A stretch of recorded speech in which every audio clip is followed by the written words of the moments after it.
We've talked a little bit about organizational debt before.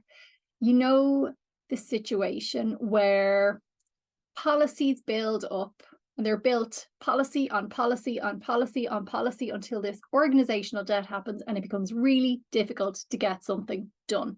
Couple that with the term best practice.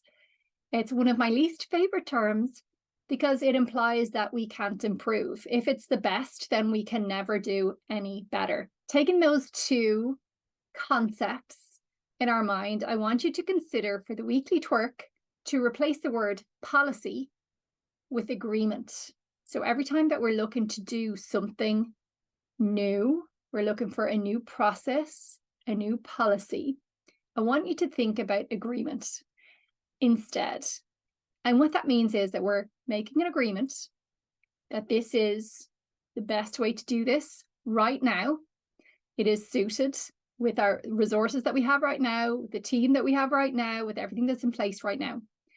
But an agreement can be reinvigorated, re-agreed, discussed at any point in time. What does it mean to replace policy with agreement? First up, well, you have to get agreement in the first place, that people actually input into the agreement itself to make sure that it does actually make sense, that it is the best agreement for now.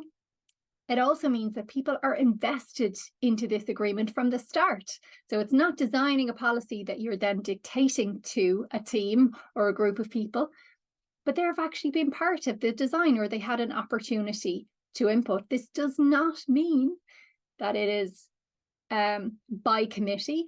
It means that you create an agreement that's safe to try. That's going to be another twerk.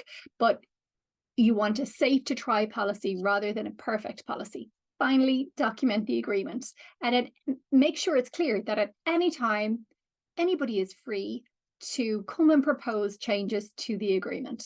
So with that, best of luck this week with the weekly twerk, and let's make work better together.